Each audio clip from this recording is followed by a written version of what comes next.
অঞ্জলি, আমার বয়স 30 বছর। আমি খুবই গরিব ঘরের মেয়ে ছিলাম এবং আমার বিয়েও একটা মাতাল লোকের সঙ্গে হয়েছিল। কোনো মেয়ের বাবা মা কখনোই চাইবে না তাদের মেয়ের বিয়ে একটা মাতাল লোকের সঙ্গে হয়ে যাক। কিন্তু আমার বাবা অনেক লাচার ছিল, তাই একটা গরিব লোকের সঙ্গে বিয়ে দিয়ে দেয়। গরিবটা মেনে নেওয়া যায়, কিন্তু একটা মাতাল লোক মেনে নেওয়া খুব কষ্ট। বিয়ের কয়েক বছর পরে আমি মালকিনের বাড়িতে কাজ করতে আসি। আমার আগে থেকেই 3টে বাচ্চা ছিল। আমার স্বামী মদ খেয়ে মাতলামো করত। আমার পরিবারে অনেক অভাব হতো, তাই বাধ্য হয়ে শহরে এসে মালকিনের বাড়িতে কাজ করতাম। মালকিনের বাড়িতে কাজ করতে আজ 6 বছর হয়ে গেছে। মালকিনের বাড়িতে আমি সবার থেকে বিশ্বস্ত কাজের মাসি ছিলাম। এত বছর কাজ করার পরে আমি তাদের বাড়ির মেম্বারের মতোই হয়ে গেছিলাম। মালকিনের যে কোনো কাজ আমি করতাম, কোনো কাজে না বলতাম না। কিন্তু মালিক ও মালকিনের বিয়ে হতে 8 বছর হয়ে গেছে, এখনো তাদের বাচ্চা হয়নি। মালিক ও মালকিন একে অপরকে খুবই ভালোবাসতেন। তাদের দুজনের ভালোবাসা দেখে আমার খুব ভালো লাগতো। আমি যেহেতু মালকিনকে খুব ভালোবাসতাম, আর মালকিন কেন আমায় খুব ভালোবাসতেন, আমার দরকারের সমস্ত জিনিস মালকিন দিতেন। কিন্তু মালিক ও মালকিনের বাচ্চা না হওয়ায় মালকিন খুব কান্নাকাটি করতেন এবং মালিক অনেক চেষ্টা করেছিলেন বাচ্চার জন্য, কিন্তু কোনো কাজ হয়নি। শহরের অনেক বড় বড় ডাক্তারকে দেখিয়েছিলেন, কিন্তু ডাক্তার বলে দিয়েছিল মালকিন কখনোই প্রেগনেন্ট হতে পারবে না। মালকিন নিজে থেকেও চেষ্টা করেছিলেন, তান্ত্রিক, ওঝা এবং যারা জাদুটোনা করে তাদের কাছেও। যখন উনি তাদের কাছে যেতেন তখন সঙ্গে আমাকে নিয়ে যেতেন। আমি নিজের দিক থেকে অনেক চেষ্টা করেছিলাম এই ব্যাপারে মালকিনকে সাহায্য করার, কিন্তু কোনো কিছুতে কোনো কাজ হয়নি। মালকিন কিছুতেই গর্ভবতী হয়নি। গত 1 বছর ধরে মালিকও খুব ডিপ্রেশনে ছিলেন। উনি সবসময় মালকিনকে বলতেন, আমি বাবার একমাত্র ছেলে ছিলাম, আমার নিজের কোনো সন্তান না হলে বংশবৃদ্ধি হবে না, তাই যেমন করে হোক আমার নিজের একটা সন্তান চাই। উনি আগে দ্বিতীয় বিয়ের কথা বলতেন না, কিন্তু গত 1 বছর ধরে উনি দ্বিতীয় বিয়ের কথা বলেছিলেন। উনি মালকিনকে বলতেন, আমাদের বংশবৃদ্ধি করার এখন একটাই উপায়, সেটা হচ্ছে দ্বিতীয় বিয়ে করা। মালকিন যখনই মালিকের কাছে দ্বিতীয় বিয়ের কথা শুনতেন তখন উনি অনেক কান্নাকাটি শুরু করতেন। মালকিনের কান্নাকাটি দেখে মালিক প্রত্যেকবারই এটাই বলতেন, আমি তোমাকেই ভালোবাসবো, শুধু বাচ্চার জন্য দ্বিতীয় বিয়ে করব। তোমার জন্য আমার মনে যেটা শ্রদ্ধা আছে সেটা সব সময় থাকবে। আমাদের এই বিশাল সম্পত্তির মালিক হবে আমার নিজের সন্তান। বাচ্চা না হয় মালিক ও মালকিনকে পাড়া প্রতিবেশী এবং আত্মীয় স্বজনদের অনেক কথাই শুনতে হতো। এই জন্যই মালিক এবার একটা সিদ্ধান্ত নিয়েছিলেন যে উনি দ্বিতীয় বিয়ে করবেন। আমি মালকিনকে বলেছিলাম তারা যাতে একটা বাচ্চা অ্যাডপ্ট করে নেয়, কিন্তু মালকিন আমাকে বলেছিলেন মালিক নিজের সন্তান চাইছেন, তিনি কারো বাচ্চা অ্যাডপ্ট করতে চান না। সেদিন মালকিনের ঘরে গেছিলাম খাবার দিতে। রুমে ঢুকতেই দেখি মালকিনের চোখ থেকে জল এবং উনি এদিক থেকে ওদিক পায়চারি করছেন। ঘরে ঢুকতেই মালকিনকে জিজ্ঞেস করলাম, আপনার এত মন খারাপ কেন, কি হয়েছে আমাকে বলেন। তখন মালকিন অনেক ব্যস্ত হয়ে আমার কাছে আসেন এবং কাঁদতে কাঁদতে বলেন, তোমার মালিক দ্বিতীয় বিয়ে করার জন্য একমত আছেন, উনি ডিসিশন নিয়েছেন দ্বিতীয় বিয়ে করবেন। তোমার মালিক যদি দ্বিতীয় বিয়ে করে তাহলে সে আর আমাকে আগের মতো ভালোবাসবে না, কারণ আমার নিজের কোনো সন্তান নেই। দ্বিতীয় বউটার যদি সন্তান হয় তাহলে তোমার মালিক আমাকে ভালোবাসবে না এবং ধীরে ধীরে হয়তো তার মন থেকে আমার জায়গাটা মুছে যাবে। আমি নিজের জায়গা কাউকে দিব না, আমি কোনো মতেই তোমার মালিককে দ্বিতীয় বিয়ে করতে দেব না। আমি তখন মালকিনকে অনেক বোঝানোর চেষ্টা করি ও বলি, মালিক আপনাকে অনেক ভালোবাসে। মালকিন তখন বলেন, আমি সহ্য করতে পারবো না যখন আমার বর দ্বিতীয় বউকে নিয়ে সময় কাটাবেন, ওকে নিয়ে ঘরের ভিতরে দরজা লাগিয়ে থাকবেন। এই কথাগুলো আমার বাবার বাড়িতে কাউকে বলতে পারবো না, কারণ তোমার মালিককে আমি জোর করে বিয়ে করেছিলাম। আমার বাড়ি থেকে এই বিয়েতে কেউ রাজি ছিল না। এখন যদি তাদেরকে এসব কথা বলি, তারা আমার উপর রাগ করবে। তাই এসব কথা আমি কাউকে জানাতে চাই না। মালকিনের ব্যস্ততা দেখে এবং কষ্ট দেখে আমারও খুব খারাপ ও কষ্ট লাগছিল। এত বছর ধরে মালকিনের বাড়িতে ছিলাম। মালকিন যখন যা বলতেন আমি তখন সেটা করতাম। মালকিন হঠাৎ করে আমার দিকে তাকান এবং আমিও মালকিনের দিকে তাকাই, এবং মালকিন আমার কাছে এসে হাত ধরে বলেন, অঞ্জলি, আজ তোমাকে আমার আর একটা সাহায্য করতে হবে। যেমন করে হোক আমি তোমার মালিককে দ্বিতীয় বিয়ে করতে দিব না। এতে তোমাকে আমার সাহায্য করতে হবে। আমি তখন মালকিনকে বলি, অবশ্যই করব। আপনি যা বলবেন সেটাই করব। কিভাবে আপনার সাহায্য করতে পারি আপনি শুধু সেটাই বলেন। আপনার খুশির জন্য যা করতে হবে আমি তাই করব। তখন মালকিন বলেন, তুমি যদি এই কাজটা করো তাহলে তোমাকে 30 লক্ষ টাকা দেব। কাজটা শুনে তো আমি প্রথমে অনেক বেশি অবাক হয়েছিলাম, কিন্তু 40 লক্ষ টাকা শুনে আমি অনেক খুশি হয়েছিলাম। কারণ এত টাকা আমার জীবনে কোনোদিনও দেখিনি। আমার স্বামীর অনেক ধার দেনাও বাকি ছিল। এখানে কাজ করে যা টাকা পেতাম প্রত্যেক মাসে বাড়ি গিয়ে অর্ধেক টাকা স্বামীর হাতে দিতাম। আমার 3টে ছেলে মেয়ে, 2 ছেলে ও 1 মেয়ে। আমার বর প্রথমে ছোটখাটো কাজকর্ম করতো, কিন্তু এখন সে আমার টাকা পেয়ে কোনো কাজকর্ম করে না। ওই টাকা দিয়েই যেমন তেমন করে সংসার চালায়। আমার মেয়ে বড়, সে তার ভাইদের দেখাশোনা করে। আমার বর এত বেশি ধার নিয়েছিল যে 5 লক্ষ টাকা ধার হয়েছিল। তাই 40 লক্ষ টাকা শুনে আমি ভেবেছিলাম এই কাজটা করে নিব, এবং এই 40 লক্ষ টাকা থেকে আমার স্বামীর যা ধার দেনা আছে সব শোধ করে দিব, এবং এই টাকা দিয়ে আমাদের সব অভাব মিটে যাবে। আমার স্বামীর তো শুধু টাকার সঙ্গে মতলব ছিল, আমার প্রতি তার কোনো টান ছিল না। আসলে মালকিন যখন আমাকে কাজটা করতে বলেছিলেন তখন প্রথমে আমি না বলেছিলাম, কিন্তু মেম সাহেব বলেছিলেন তোমাকে এত টাকা দিব যে তোমার সব অভাব দূর করে দিব। তোমাকে 40 লক্ষ টাকা দিব। অঞ্জলি, তুমি আমাদের এত সাহায্য করেছো, শুধু আর একটা কাজ করে দাও, আমি সারা জীবন তোমার এই দোয়া ভুলবো না। মালকিনের কথা শুনে আমি রাজি হয়ে গেছিলাম। তারপর বলেছিলাম আমাকে আমার স্বামীর সঙ্গেও কথা বলতে হবে। সে যদি এই কাজে রাজি না থাকে তাহলে আমি করতে পারবো না। আমার স্বামীর যদি রাজি হয়ে যায় তাহলে মালিকের সঙ্গে কথা বলতে হবে। মালিক যদি এই কাজের জন্য রাজি না থাকে তাহলে তো আমি কিছু করতে পারবো না। তাও আমি ভেবেছিলাম আমার স্বামী হয়তো এই কাজের জন্য রাজি হবে না। তারপর আমি ফোন করে স্বামীকে এই কাজটার জন্য বলেছিলাম। সে প্রথমে না বলেছিল, কিন্তু 40 লক্ষ টাকার কথা শুনে একবারও ভাবিনি এবং এ কাজের জন্য রাজি হয়ে। আমি জানতাম টাকার কথা শুনে সে কোনো কিছুতে বাধা দেবে না। তার শুধু টাকার সঙ্গে মতলব ছিল। আসলে কাজটা ছিল, মালকিন কোনো মতেই মালিককে দ্বিতীয় বিয়ে করতে দিতেন না। মালিকের শুধু নিজের একটা সন্তানের সঙ্গে মতলব ছিল। সে যেমন করে হোক নিজের একটা সন্তান চাইছিল। তাই মালকিন বলেছিলেন আমি যাতে এক রাতের জন্য মালিকের সঙ্গে সম্পর্ক করি। এতে উনি আমাকে 40 লক্ষ টাকা দিবেন, এবং মালিকের সঙ্গে সম্পর্ক করার পরে আমার গর্ভে যে বাচ্চাটা আসবে সেটা মালিক ও মালকিনকে দিয়ে দিতে হবে, এবং ওই বাচ্চাটা মালিকের নিজের রক্ত হবে। প্রথমে আমি না বলেছিলাম, কিন্তু আবার ভাবলাম আমার তো আগে থেকে 3টে বাচ্চা আছে। এই বাচ্চাটা মালিককে দিয়ে দিলে আমি 40 লক্ষ টাকা পেয়ে যাব। এতে মালিকের নিজের সন্তান হবে এবং আমাদের টাকার অভাবটাও মিটে যাবে। আমরা খুব ভালোভাবে জীবনযাপন করতে পারবো। মালকিনের একটা শর্ত ছিল, বাচ্চাটা হওয়ার পরে উনি বলেছিলেন, অঞ্জলি, তারপর তুমি আর আমাদের বাড়িতে কাজ করতে পারবে না। কারণ ছেলেদের নিয়ত কখন যে পাল্টে যাবে বলা মুশকিল। কারণ ওই বাচ্চাটার আসল মা তো তুমিই হবে। তাই তুমি বাচ্চা দেওয়ার পরে গ্রামের বাড়ি 40 লক্ষ টাকা নিয়ে চলে যাবে। সেখানে গিয়ে সুখীভাবে জীবনযাপন করবে। মালকিনের এই কথা শুনে আমার খুব কষ্ট হয়েছিল। আমি মালকিনকে বলেছিলাম, গত 6 বছর ধরে আপনার বাড়িতে থাকি। এই কাজটা ছেড়ে দিলে আমি কোথায় কাজ করব? এরপরেও যদি আমার টাকার দরকার হয় তাহলে আমি কোথায় পাবো?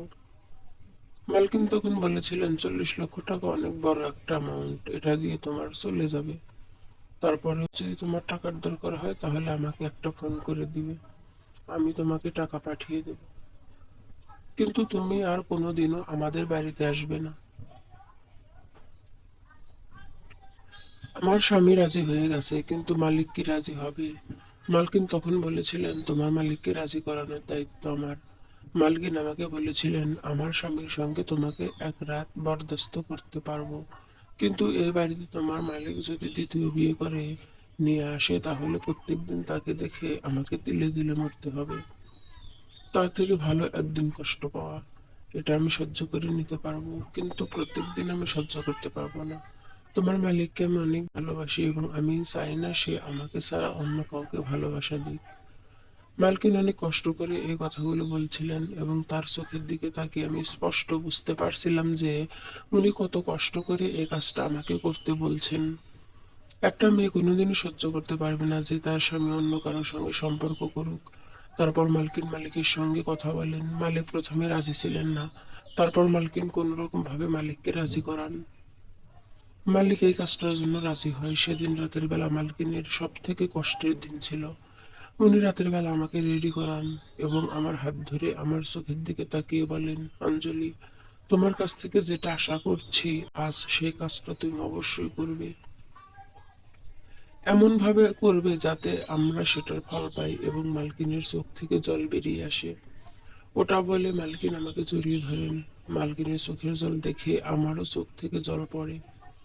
উনি তখন বলেন, জানি তুমি একটা মেয়ে হয়ে এই কাজটা করতে চলেছ। তোমার পক্ষেও কতটা কষ্ট সেটাও বুঝতে পারছি। তোমার এই দয়া আমি কোনোদিনও ভুলতে পারবো না। এই বলে উনি আমার সামনে একটা ঘুমের ওষুধ খেয়ে ফেলেন এবং আমাকে মালিকের ঘরে যেতে বলেন। আমি মালিকের ঘরে চলে যাই এবং মালকিন অন্য ঘরে চলে যাই। আমারও খুব খারাপ লাগছিল এবং কেমন যেন একটা মনে হচ্ছিল। কোনো কিছুই ভালো লাগছিল না। বাধ্যতামূলক ভাবে কাজটা করতে হচ্ছিল। আজ আমার স্বামী আমাকে ভালোবাসলে এরকম কাজ কখনোই করতে দিত না। আমার ছেলে মেয়ে ভবিষ্যতের দিকে তাকিয়ে শুধুমাত্র 40 লক্ষ টাকার কথা ভেবে এই কাজটা করার জন্য আমি রাজি হয়ে গিয়েছিলাম। কিন্তু ভাবতে পারিনি পরে আমার এরকম অবস্থা হবে। সেদিন রাতটা আমি মালিকের সঙ্গে কাটাই। তার কিছুদিন পর থেকেই আমার শরীর খারাপ হতে শুরু করে। এটা দেখে মালকিন অনেক খুশি হয়েছিলেন। মালিক এবং মালকিন যা চেয়েছিলেন সেটাই হতে চলেছিল। মালিকের সঙ্গে রাত কাটানোর 1-2 মাসের মধ্যে আমি গর্ভবতী হয়ে যাই এবং ডাক্তার এটা কনফার্ম করে দেয় যে আমি প্রেগন্যান্ট আছি। এই খবরটা জানার পরে মালিক এবং মালকিন অনেক বেশি খুশি ছিলেন। তাদের স্বপ্ন পূরণ হতে চলেছিল। এই খবরটা জানার পরে তাদের আত্মীয় স্বজনদের এ কথাটা বলেছেন যে মালকিন প্রেগন্যান্ট আছেন, কারণ মালিক এবং মালকিন চাইছিলেন না আমাদের ভেতরের কথাটা কেউ জানতে পারে। তাই মালিক এবং মালকিন এই প্ল্যানটা করেছিলেন। তারা সবাইকে বলেছিলেন মালকিন গর্ভবতী হয়েছে। কিছু কিছু জন এই কথাটা বিশ্বাস করতে চায়নি, তাই তারা বাড়িতে এসে মালকিনের সঙ্গে দেখা করে যেত এবং প্রায় দিনই মালিক এবং মালকিনের আত্মীয় স্বজনেরা আসতে থাকে এটা দেখার জন্য সত্যি মালকিন প্রেগনেন্ট হয়েছে কিনা। এতে আমার এবং মালকিন দুজনেরই অসুবিধা হতো, কারণ বাড়িতে লোকজন আসলে আমাকে তখন খাতির যত্ন করতে হতো এবং লোককে দেখানোর জন্য মালকিনকে শুয়ে থাকতে হতো। মালিক একদিন বললেন, এরকম ভাবে আত্মীয় স্বজনেরা আসতে থাকলে আমাদের সত্যি কথাটা সবাই জেনে যাবে। তখন কিন্তু আমরা বাইরে কাউকে মুখ দেখাতে পারবো না। তাই আমাদেরকে অন্য কোনো ব্যবস্থা করতে হবে যাতে কেউ এই সত্যি কথাটা জানতে না পারে। আমি তখন মালিক এবং মালকিনকে একটা উপায় বলেছিলাম। মালিকের অন্য জেলায় একটা ছোট্ট গেস্ট হাউস ছিল।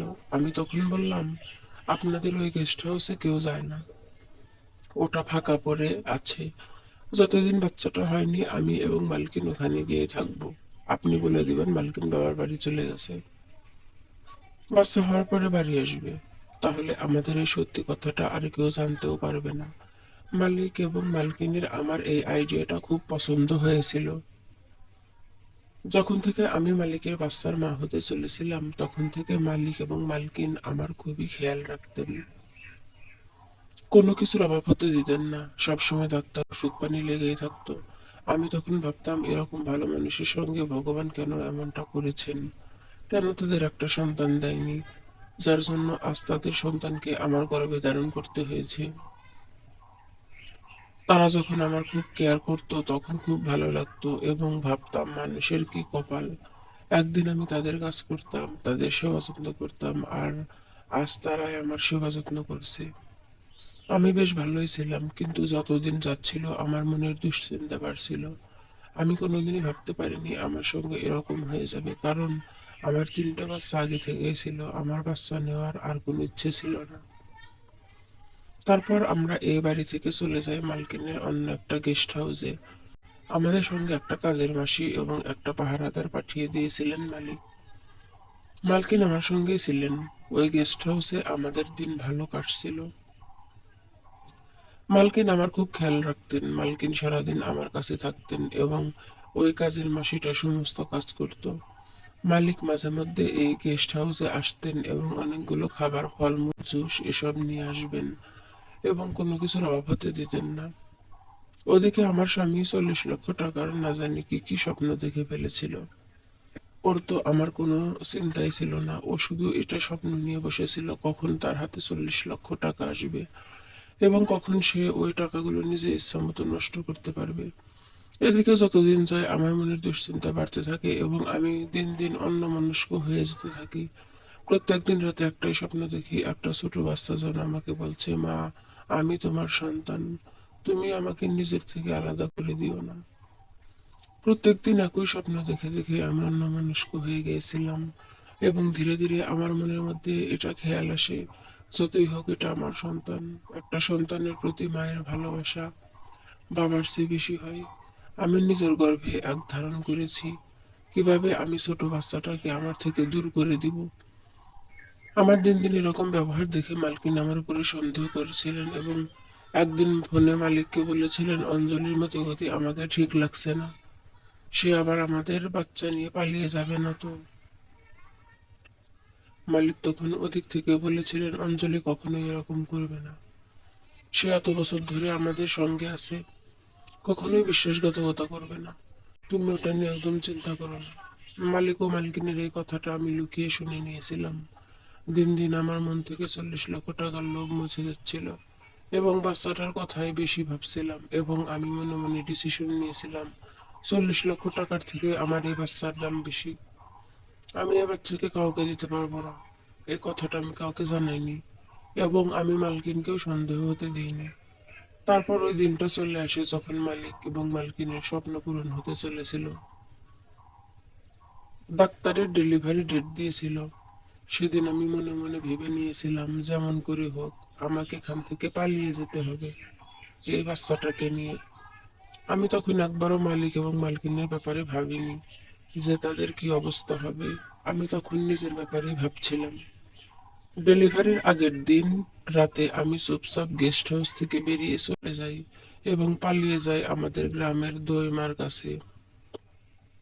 সেদিন আমি অনেক কষ্ট করে দাইমার কাছে পালিয়ে গেছিলাম। সেদিন সকাল 10টায় ডাক্তার আমাকে ডেলিভারি ডেট দিয়েছিল, কিন্তু আমি সেদিন ভোরবেলায় দাইমার বাড়ি পৌঁছে যাই। সেদিন নর্মালে আমার বাচ্চা হয় এবং পুত্র সন্তান হয়। এর আগেও দাইমার কাছে আমার 3টা সন্তান নর্মালে হয়েছিল, তাই আমার অভ্যাস ছিল। আমি জানতাম মালিক চুপচাপ বসে থাকবে না, উনি যেমন করে হোক আমাকে খুঁজে বের করবেন। তাই আমি বাচ্চা হওয়ার পরে দাইমার কাছেও থাকিনি, সেখান থেকে অনেক দূরে পালিয়ে চলে গেছিলাম। একটা ছোট গ্রামে চলে গেছিলাম। আমার কাছে যে টাকা ছিল ওই টাকা দিয়ে কোনো রকম ভাবে আমার এবং আমার ছেলের বন্দোবস্ত করেছিলাম। আমার ছেলে একটু বড় হওয়ার পরে সেখানকার আশেপাশের বাড়িতে আমি কাজ করতাম। এভাবে আমি এবং আমার ছেলের খরচা টানছিলাম। ওদিকে আমি ভয়ে আমার স্বামীর কাছে যাইনি। ওখানে গেলে মালিক আমাকে খুঁজে বের করতেন, তাই আমি ভয়ে তাদের সঙ্গে কোনো যোগাযোগ করিনি। এভাবে প্রায় 13 বছর কেটে যায়। আমি একটা ডায়েরির মধ্যে সবকিছু লিখতে শুরু করি। যখন জানতে পারি আমার একটা বড় অসুখ হয়ে গেছে, ভেবেছিলাম ডায়েরিতে লিখে রাখলে আমার ছেলে বড় হয়ে এটা হাতে পাবে এবং তার সত্যিটা জানতে পারবে, কারণ আমার যা অসুখ হয়েছিল সেটাতে অনেক টাকার ব্যাপার ছিল। তবেই হয়তো অপারেশন করে আমার অসুখটা ঠিক হতো, কিন্তু আমার কাছে চিকিৎসা করার অত টাকা ছিল না। তাই ভেবে নিয়েছিলাম আমি আর হয়তো বেশি দিন বাঁচবো না। আমার ছেলে দেখতে পুরো মালিকের মতোই হয়েছিল। সে নিজের সত্যিটা এখনো জানতো না। আমি গরিব তো ছিলাম, কিন্তু আমার ছেলেকে স্কুলে ভর্তি করেছিলাম। চেষ্টা করেছিলাম যাতে তাকে ভালো শিক্ষা দিতে পারি এবং বড় হয়ে সে যাতে ভালো কাজ করতে পারে। একদিন ডায়েরিটা আমার ছেলের হাতে পড়ে যায় এবং তার নিজের সত্যিটা জানতে পারে। ওই ডায়েরির মধ্যে আমি মালিক এবং মালকিনের বাড়ির ঠিকানাটা লিখে রেখেছিলাম, কারণ আমি চেয়েছিলাম আমার মরার পরে আমার ছেলে যাতে এই ডায়েরিটা হাতে পায় এবং সে যাতে তার আসল পিতার কাছে যেতে পারে। কিন্তু ভাবতেও পারিনি আমার মৃত্যুর আগে ডায়েরিটা তার হাতে পড়ে যাবে এবং সে সবকিছু জানতে পেরে যাবে।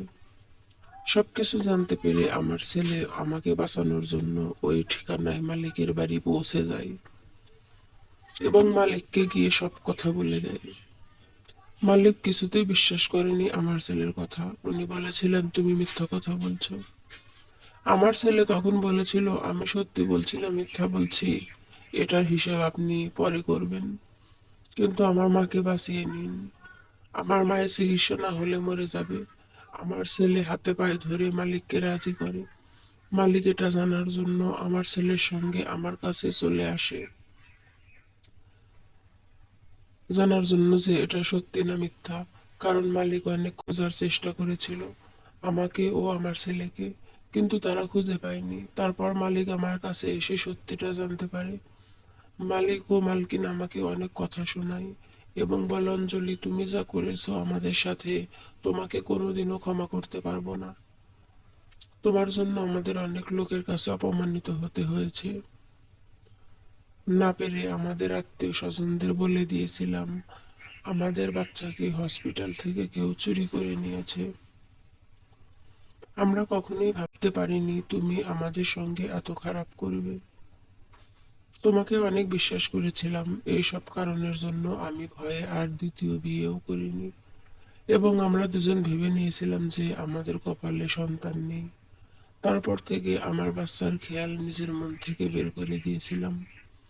আমি মালিকের কাছে হাত জোড় করে ক্ষমা চাই এবং বলি, মালিক, আমি আপনাদের সঙ্গে অনেক খারাপ করেছিলাম বলেই ভগবান আজ আমাকে এত বড় শাস্তি দিয়েছেন। আজ আমি মৃত্যুর মুখে আছি, আমি আর হয়তো বাঁচতে পারবো না, কারণ আমার কাছে অত টাকা নেই নিজের চিকিৎসা করার। তখন আমার ছেলে, মানে মালিকের ছেলে, মালিকের পা ধরে বলে, আপনি আমার মাকে বাঁচিয়ে নিন, আপনি আমার বাবা, কিন্তু যতই হোক উনি আমার মা, তাকে বাঁচিয়ে নিন। উনি যা ভুল করেছেন ক্ষমা করে দিন।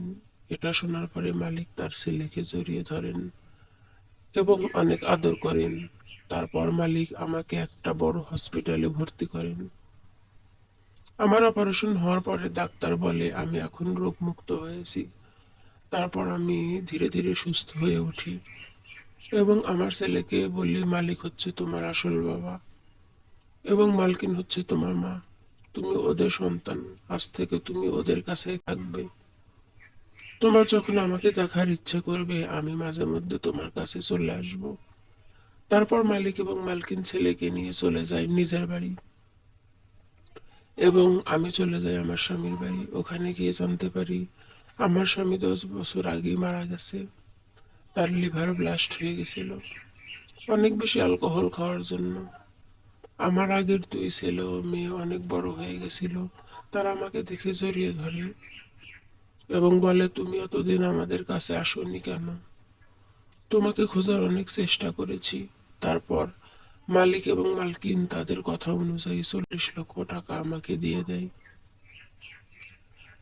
এবং বলে, পরে যদি আরো টাকার দরকার হয় বা কোনো কিছুর অসুবিধা হয় তাহলে আমাদের জানাবে। 40 লক্ষ টাকা পাওয়ার পরে আমাকে আর লোকের বাড়ি বাড়ি কাজ করতে হয়নি। আমার 2 ছেলে ও মেয়েকে নিয়ে সুখে জীবন কাটাচ্ছিলাম এবং মাঝে মধ্যে আমার ছোট ছেলের সঙ্গে দেখাও করতে যেতাম।